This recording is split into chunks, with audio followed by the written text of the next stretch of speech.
ज्यांनी ते आपल्या अंगा खांद्यावरती घेतलं ते छत्रपती संभाजी महाराज यांना मानाचा मुजरा करतो। ग्रामदैवत महामाया व यल्लामा देवीस नतमस्तक होतो।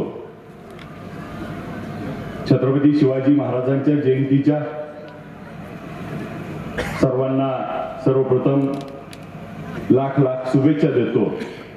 आज मागी वारी आहे, एकादशीच्या देखील आपल्याला सर्वांना या पंढरीच्या पांडुरंगाच्या नगरीमध्ये पांडुरंगाच्या परिसरामध्ये आपण राहतोय, त्या पंढरीच्या पांडुरंगाला नतमस्तक होऊन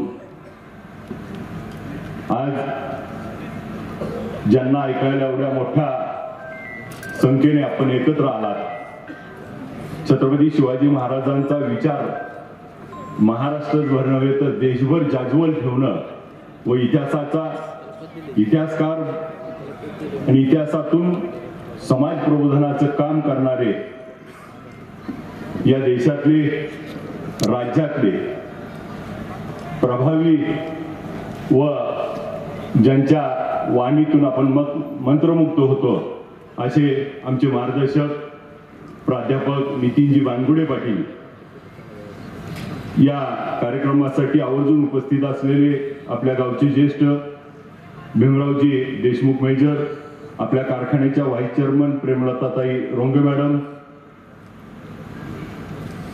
चंद्रभागा साखर कारखान्याचे संचालक जयनाना देशमुख, आमचे मार्गदर्शक भारताबा देशमुख, भीमराव आबा, पितंबरजी कापसे, सुखदेवजी भोसले साहेब, आपल्या कारखान्याचे संचालक सीतारामजी गवळी, सुरेशजी भुसे, आपल्या कारखान्याचे सर्वच उपस्थित असलेले सरपंच, संचालक, माननीय उपसरपंच औदुंबरजी निकम, माणिकरावजी गुंतडे, जगदीशजी दादा देशमुख, गणेशजी देशमुख, अण्णासाहेबजी कचकल, गणेशजी देशमुख, अनिकेतजी देशमुख, मराठा महासंघाचे आमचे सहकारी मित्र संतोषजी जाधव, भैया जाधव, भारतजी पाटील, बाळासाहेबजी भुसे, मोहनअण्णा Taware, Santoshji Gangatade sir, Pugare sir, Dattaji Khilare sir, Mahendraji Koli, Narayanji Shinde गुरुजी, Pravinji Dune sir, M D Jadhav sir, प्राचार्य हरी भोसले सर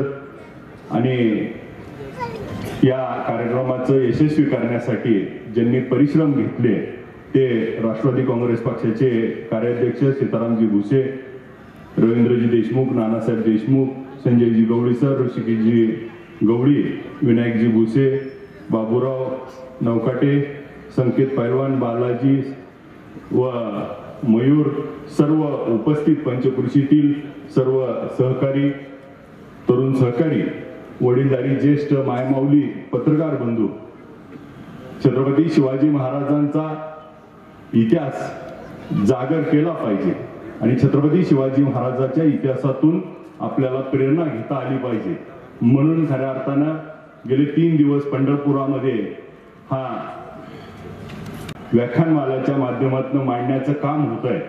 पहिल्या दिवशी प्राध्यापक तुकारामजी मस्के सर आणि गणेशजी शिंदे या 2 वक्त्यांनी पंढरपूर शहर व ग्रामीण भागातल्या सर्वांना त्या ठिकाणी मंत्रमुग्ध केलं।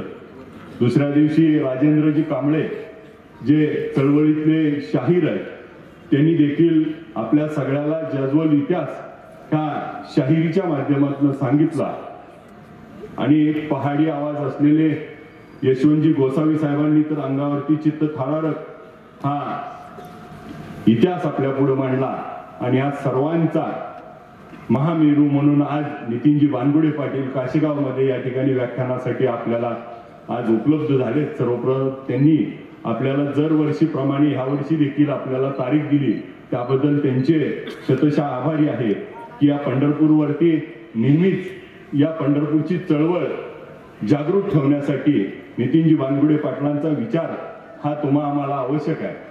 ज्या छत्रपती शिवाजी महाराजांनी आपल्याला विचार दिला की अर्धवेळ आपण शेती करू, अर्धवेळ मावळे बनू आणि या स्वराज्याची संस्थापना करून हे स्वराज्य जगवलं पाहिजे आणि मग 6 महिने आपण शेती केली पाहिजे आणि 6 महिने स्वराज्यासाठी लढलं पाहिजे। हे लढत असताना त्या ठिकाणी भाजीच्या देठाला देखील धक्का लागला नाही पाहिजे हे तत्व छत्रपती शिवाजी महाराजांनी आपल्या सर्व मावळ्यांना आणि स्वराज्याच्या कारभारामध्ये दिसलं आणि त्याच तत्वावरती आम्ही चालत आज पाटील साहेब विठ्ठल सहकारी साखर कारखान्याला गेल्या निवडणुकीमध्ये आम्हाला सभासदांनी मतदान रूपी आशीर्वाद दिला आणि त्या ठिकाणी निवडून दिलं म्हणून काम करण्याची संधी मिळाली.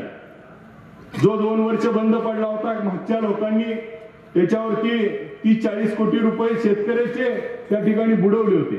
ते देऊन आम्ही कारखाना सुरू केला.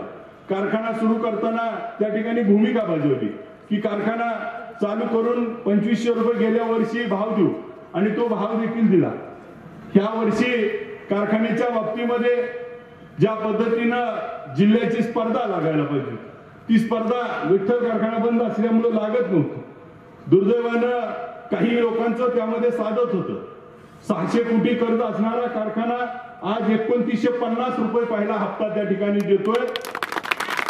कारखाना चांगला चालतोय आणि जे तत्व छत्रपती शिवाजी महाराजांनी घालून दिलं होतं की माझ्या शेतकऱ्याला जपलं पाहिजे त्याच्या भाजीच्या देठाला सुद्धा धक्का लागला पाहिजे त्या पद्धतीनं आज महाराष्ट्रात नव्हे तर फक्त सोलापूर जिल्ह्यात पाटील साहेब काटा करून या म्हणणारा एकमेव कारखाना आपण त्या ठिकाणी आहे. एवढ्या चोख पद्धतीनं त्या ठिकाणी तत्व त्या ठिकाणी जपली आणि म्हणून आज तो कारखाना यशस्वी गाळप करतोय.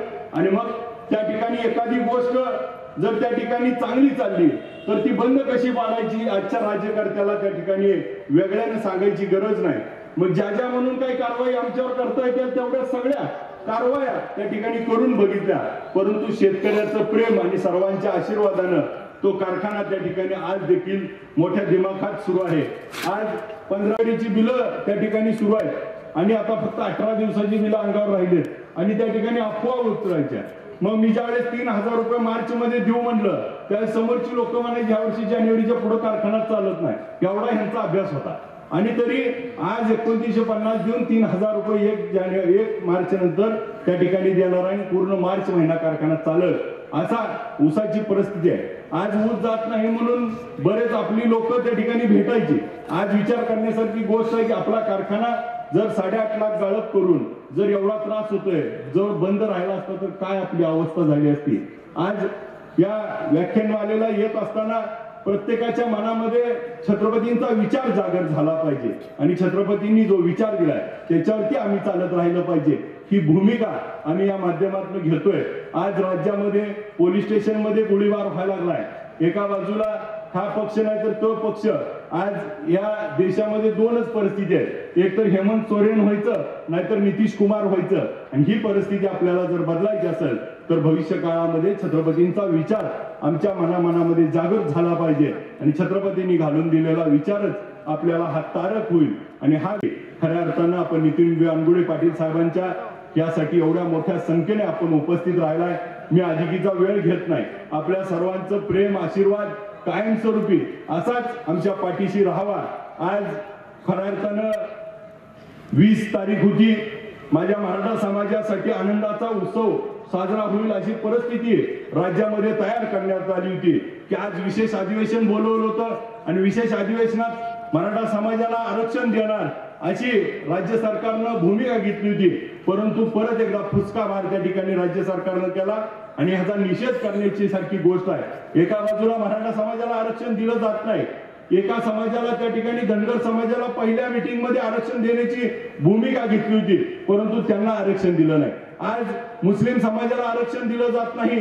दुसऱ्या बाजूला लिंगायत समाजाला आरक्षण दिलं जात नाही. आमच्या महादेव कोळी समाजाला त्या ठिकाणी आरक्षणापासून वंचित ठेवलं जात आहे आणि हे समाज एकमेकांमध्ये झुंजवत ह्यांचं राज्यकारभार करण्याचं काम होत आहे. एका बाजूला मनोज जरांगे पाटील त्या ठिकाणी उपोषणाला बसलेत. त्यांची परिस्थिती बिघडते आहे. त्यांना औषध उपचार घ्या म्हणून हायकोर्टाला त्या ठिकाणी त्यामध्ये इंटरव्हेन्शन करावं लागतं. ही परिस्थिती असताना देखील ह्यांचं राज्यकारण कोण आपल्या पक्षात येतोय कोण तिकडून फोडायचा ह्याच्यामध्ये अडकलेत आणि दुसऱ्या बाजूला मात्र आपल्या समाजाचे जे घटकाचे प्रश्न आहेत मग त्या ठिकाणी मराठा समाजाचा आरक्षणाचा असेल धनगर समाजाचा आरक्षणाचा असेल लिंगायत समाजाचा असेल मुस्लिम समाजाचा आरक्षणाचा विषय असेल महादेव कोळी समाजाचा आरक्षणाचा विषय असेल ह्याला मात्र बगल द्यायची. आज दुष्काळ परिस्थिती आहे. राज्यामध्ये परिस्थिती विचित्र आहे। आज आपल्याला दुष्काळ जाहीर करावा म्हणून तालुक्यात याद्या, मंडल, नवनवीन प्रकार, परंतु आज देखील एकही काम दुष्काळाचं सुरू झालंय का आपल्या काशेगाव भागामध्ये?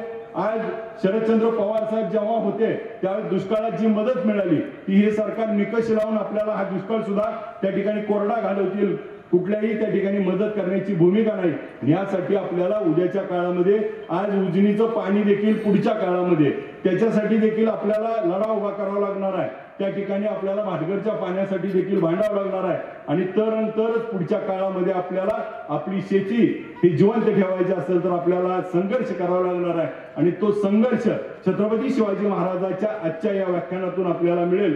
छत्रपती शिवाजी महाराजांनी ज्या काळामध्ये जो संघर्ष केला त्या मानानं आपल्याला त्याच्या टीचिंगवर करायचं आहे, परंतु आपण त्यासाठी आता ज्या रस्त्यावरती उतरावं लागणार आहे, ह्या सरकारला दारावर धरावं लागणार आहे आणि छत्रपतींचा विचार जो संघर्ष आहे तो आपल्या आज मनामध्ये कोराल अशी मी अपेक्षा व्यक्त करतो। आपला अधिकीचा वेळ घेत नाही आणि बानगुडे पाटील साहेबांना मी विनंती करतो की आपल्याला वेळेची मर्यादा नाही, आपल्याला जेवढं शक्य आहे तेवढं बोलावं, कारण एवढ्या मोठ्या संख्येनं अख्खा परिसर आपल्याला ऐकायला आलाय आणि आपल्याला सर्वजण त्या ठिकाणी प्रेम करतायत। आपल्यामध्ये त्या ठिकाणी जास्त जेवढा शक्य आहे तेवढा वेळ द्यावा आणि आपण ह्या आजच्या या विचारांना त्या ठिकाणी शिवमय करून ह्या परिसराला शिवमय करावं एवढी विनंती करतो।